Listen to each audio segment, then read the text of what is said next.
161 after question were माननीय 161 जगदम्बिका पाल जी 161 माननीय मंत्री जी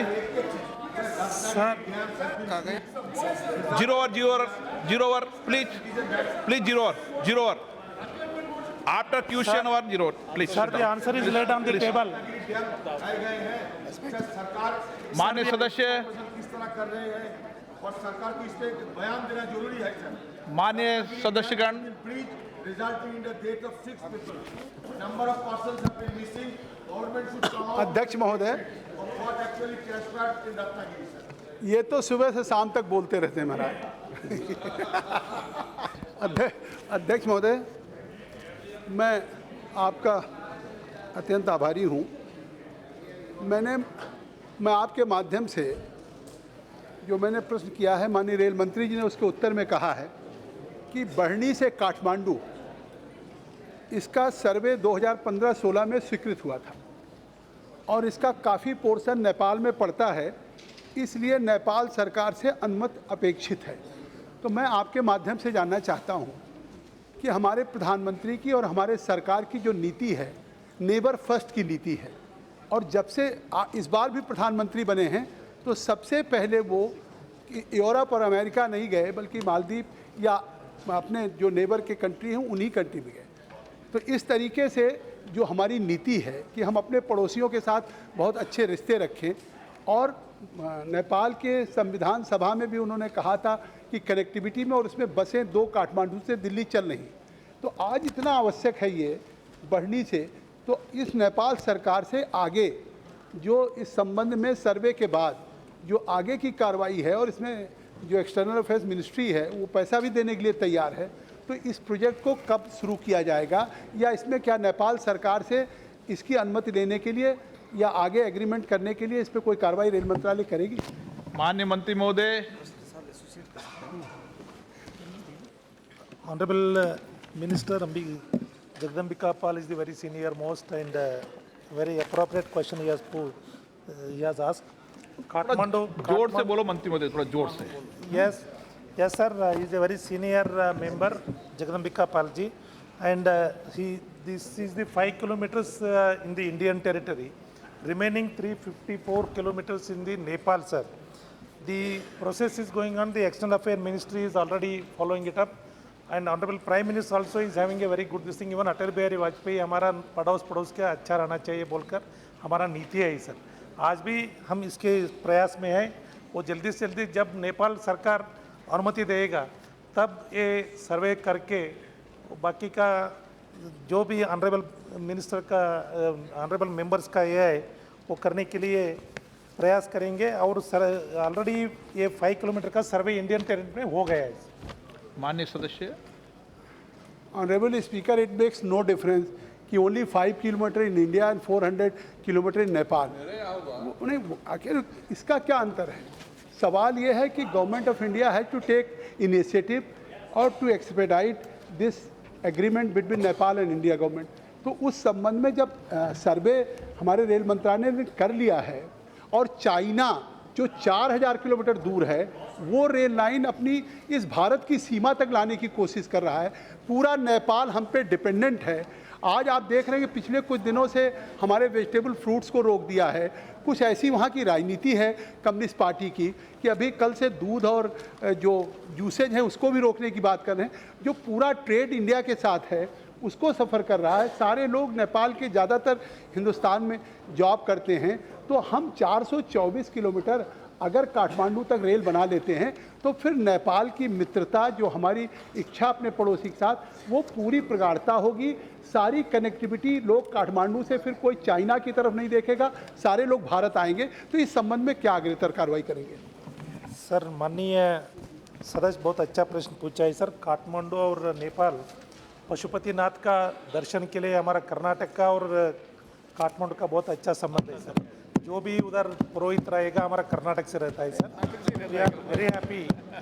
ये संबंध जो हम ये बनाने के लिए प्रयास कर रहे हैं सर। हमारा external affair ministry already expedited the work.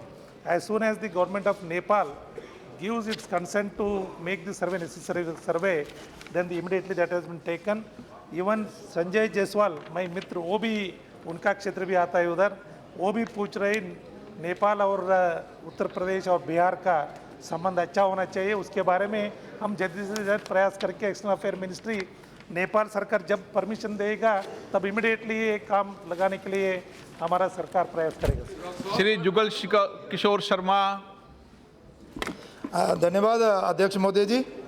अध्यक्ष जी, मैं आपके माध्यम से प्रधानमंत्री नरेंद्र भाई मोदी जी का एवं रेल मंत्री पीयूष गोयल जी का आभार प्रकट करना चाहता हूं जम्मू पुंछ की लोगों की तरफ से, क्योंकि इन्होंने जम्मू से पुंछ तक रेलवे लाइन का जो सर्वे था, लाइन बिछाने के लिए जो सर्वे करवाना था, वो कंप्लीट हो चुका है। तो अब अध्यक्ष जी, मैं मंत्री मोदी से प्रार्थना करना चाहता हूं और जानना चाहता हूं कि कब जम्मू से लेकर पुंछ तक रेलवे लाइन बिछाने का काम जो है वो शुरू किया जाएगा, ताकि ये दूर दराज क्षेत्र के लोग जो हैं वो भी परेशानियों और समस्याओं से निजात पाएँ और उनका देश के दूसरे भागों में भी आना जाना जो है वो आसानी से और सुविधा उनको आने जाने के लिए हो। Sir, honorable member has asked a valid point. Honorable Prime Minister's vision is there. Rail हर प्रदेश में जाना चाहिए. Ease to live in this देश में हर आदमी सस्ता रेट में से प्रयास करने के लिए, प्रयाण करने के लिए सुविधा कर रही। ऑलरेडी इन रेलवे डेवलपमेंट में भारत सरकार बहुत ज़्यादा से ज़्यादा earlier railway is making the politicisation. अभी हमारा प्रधानमंत्री किया है, अटल बिहारी वाजपेयी रास्ते जोड़ दिया, हमारा नरेंद्र मोदी जी रेल जोड़ रहे, पूरा देश को जोड़ने के लिए काम कर रहे हैं। इसका डिटेल लेके माननीय मेंबर को मैं दे देंगे बाद में। श्री संजय जायसवाल। बहुत बहुत धन्यवाद अध्यक्ष महोदय। मेरा प्रश्न माननीय मंत्री जी से है कि जब नेपाल के प्रधानमंत्री और भारत के प्रधानमंत्री दोनों मिले थे और मेरे लोकसभा क्षेत्र के रक्सौल से काठमांडू के लिए ये रेल लाइन बनाने की परियोजना की मंजूरी दी थी और उसका डीपीआर बनने का था, तो मेरा माननीय प्रश्न यह है कि क्या वह रक्सौल को रेलवे हब के बड़े रूप में विकसित करेंगे और रक्सौल से काठमांडू रेल लाइन की क्या स्थिति है, इसकी अद्यतन जानकारी दें। सर, माननीय प्रधानमंत्री 742 MOU has been signed by प्रधानमंत्री Narendra Modi ji and already survey has been completed and Raxaul का पेट सर्वे में कंप्लीट करके March 2019 this 200 kilometer long electrified broad gauge another survey from Kushinagar to Kapilavastu 160 kilo sanction. ये काम जल्दी से जल्दी कंप्लीट करने के लिए सब अंडर प्रोग्रेस है सर। एक रक्सौल का भी जय संजय जायसवाल जी जो पूछ रहे उनका क्षेत्र से prioritise construction of new rail line from Raxaul to Kathmandu. This was announced by honourable prime minister of India and Nepal on 7/4/2018. MOU was signed on August and survey preliminary engineering come PET, what you call PET, the completed in March 2019 for this 200 long electrified broad gauge line, sir. Question number 162 Nihal Chand. Number 162। माननीय मंत्री जी। Sir, the answer is read on the table, sir. माननीय सदस्य। माननीय अध्यक्ष महोदय, मैं सबसे पहले भारतीय रेलवे में तेज़ी से हो रहे विकास और आधुनिकीकरण के लिए मैं केंद्र सरकार और माननीय देश के प्रधानमंत्री जी को मैं धन्यवाद देना चाहूँगा। पिछले 5 साल के अंदर देश के अंदर माननीय रेल मंत्री जी ने जिस तरीके से रेलों का जाल बिछाया है, मेरी एक कॉन्स्टिट्यूंसी से 13 ट्रेन की शुरुआत हुई है और मैं मेरी तरफ से मैं माननीय रेल मंत्री जी को मैं बधाई देना चाहूँगा कि उन्होंने इतना बड़ा काम किया है। मैं आपके माध्यम से मैं माननीय रेल मंत्री जी से जानना चाहूँगा कि देश में प्रति वर्ष कितने LHB कोच का निर्माण किया जा रहा है? क्या राजस्थान में नई रेल फैक्ट्री लगाने का कोई सरकार विचार कर रही है क्या? अध्यक्ष महोदय, मेरे लोकसभा क्षेत्र श्री गंगानगर में जो लोकल ट्रेन चलती है वो मात्र 5-6 उसमें कोच होते हैं और यात्रियों के दैनिक यात्रियों को बहुत परेशानी होती है। मेरा माननीय मंत्री जी से यह प्रश्न है कि क्या ICF कोच हटा के वहाँ पे LHB कोच लगाने की प्रक्रिया विभाग पूरी करेगा क्या? यात्री भार को देखते हुए उसमें और कोच लगाने की प्रक्रिया को भी विभाग पूरा करेगा क्या? सर, माननीय सदस्य has asked a very relevant question. इस देश में 57,000 ऑड कन्वेंशनल कोचेस है सर। अभी ऑलरेडी इस देश में 21% ऑलरेडी हम कोच चेंज करके ये LBH कोचेस लगाया है सर। हम्समन बुश कोचेस बोल दिया तो ये एक्सीडेंट नहीं होता है, सेफ्टी के लिए बहुत अच्छा है। हमारा प्रधानमंत्री की सेफ्टी इज़ फर्स्ट। प्रधानमंत्री का निवेदन है सब रेल मंत्रालय को, safety and cleanliness and punctuality is the priority. So वैसा माननीय सदस्य जो पूछा है सर, उसके बारे में ये कोचेस अभी हर साल हम चेंज करते जा रहे हैं sir. We are changing every year and record break में इस टाइम में I congratulate the concerned officials and the public sector हमारा रेल का। They have manufactured highest coaches in India only, make in India project में माननीय प्रधानमंत्री से। इसके लिए जो आपका पैसेंजर के बारे में सोच है वो हमारा भी सोच है। इसके लिए हम जल्दी से जल्दी वो भी ये करने के लिए प्रयास हम कर रहे हैं और प्रधानमंत्री का ये है। और 57,000 कोचेस में ये पूरा phase wise we are going to change for the facility of the passengers as early as possible.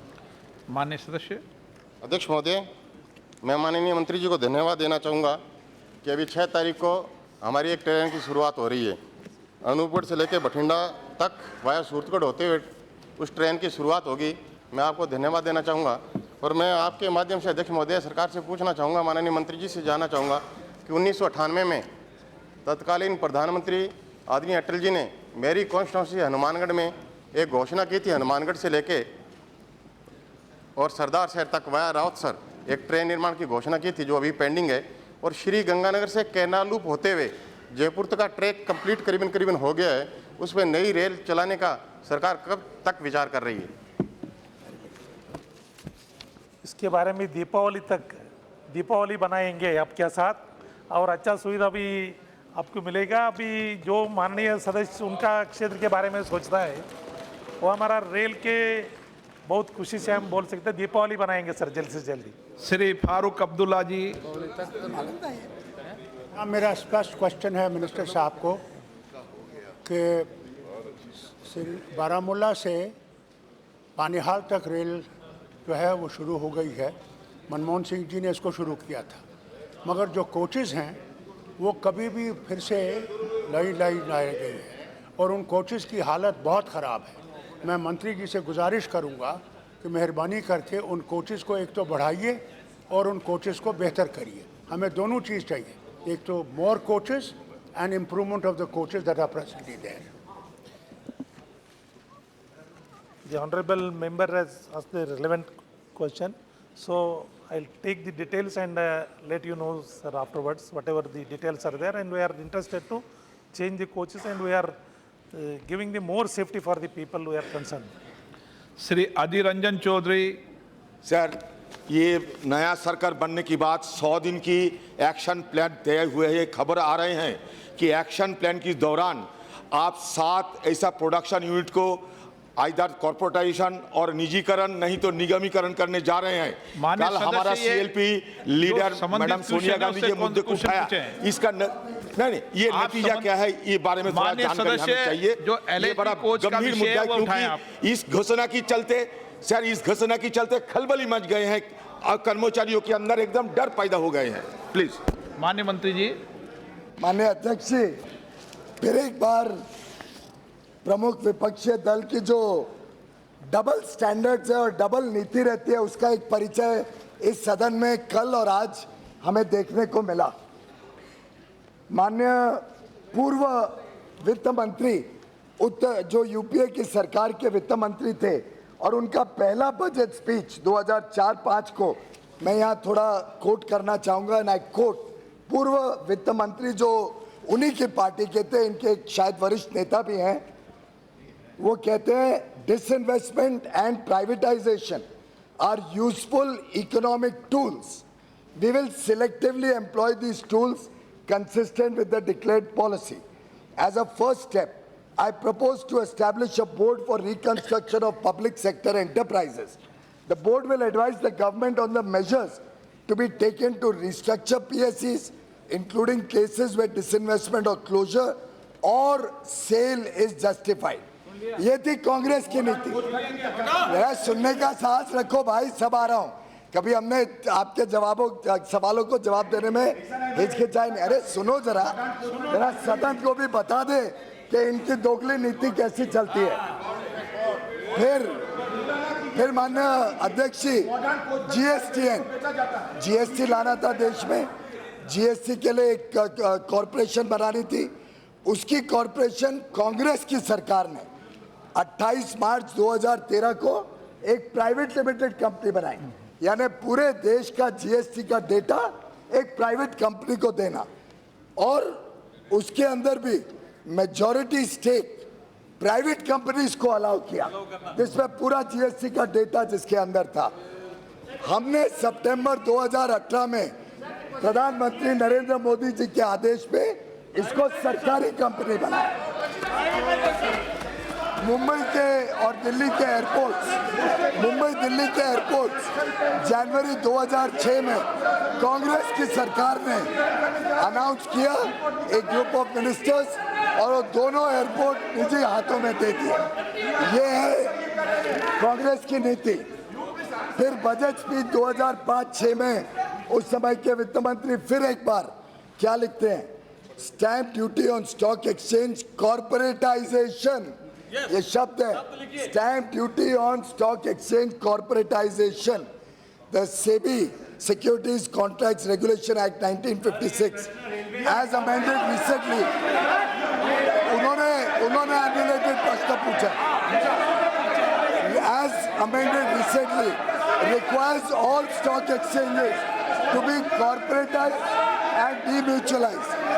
These stock exchanges are not yet corporatized. In order to facilitate their corporatization, I propose to grant a one-time exemption to them from stamp duty on the notional transfer of assets. अध्यक्ष महोदय, ये स्पष्ट करता है कांग्रेस सरकार ने corporatisation नहीं, privatisation किया था। हमारी सरकार ने इन प्रोडक्शन यूनिट्स में जॉब्स आए, निवेश आए, ग्रोथ हो, बड़े जनता की सेवा करें, अच्छे मॉडर्न एलएचबी कोचेस बनाए, एल्यूमिनियम कोचेस बनाए, ट्रेन सेट्स बनाए, इलेक्ट्रिक से चलने वाली अच्छी ट्रेनें बनाए। उसके लिए इसको कॉर्पोरेटाइज करना, इसमें बड़े रूप से निवेश आना। लेकिन हमने जो लिखा है उसमें कॉर्पोरेटाइज होने से सरकार की मालिकी रहेगी, हम अपने हाथों में उसके पूरे शेयर्स रखेंगे। इनकी तरह नहीं कि निजी क्षेत्र को उठा के बेच दिया। हम उसको कॉर्पोरेटाइज क्यों कर रहे हैं? क्योंकि कांग्रेस ने यही फैक्ट्री 2007-08 में अनाउंस की। अनाउंस करने के बाद कुछ काम नहीं किया। आस्ते आस्ते 2014 आ गया। 2014 तक इस कोच फैक्ट्री ने एक भी कोच नहीं बनाया था, एक भी कोच नहीं बनाया था। एक पेंट मारते थे या पेंच कसते थे। कोचेस आईसीएफ से आते थे, कोचेस कपूरथला से आते थे। इनकी सरकार की सिर्फ घोषणाएं थी, काम नहीं होता था। हमने उस फैक्ट्री को चलाया, फैक्ट्री में लोगों को नौकरी दी जो कांग्रेस ने कभी नौकरी नहीं दी थी। वो नौकरियां दी लोकल लोगों को, देश भर में लोगों को। उस फैक्ट्री ने पिछले वर्ष 1422 कोच बनाए। 1000 की क्षमता की फैक्ट्री ने 1422 बनाए। ये हमारी सरकार का काम करने का ढंग। आपकी तरह दोगले वचन और बेबुनियाद बातें नहीं करते।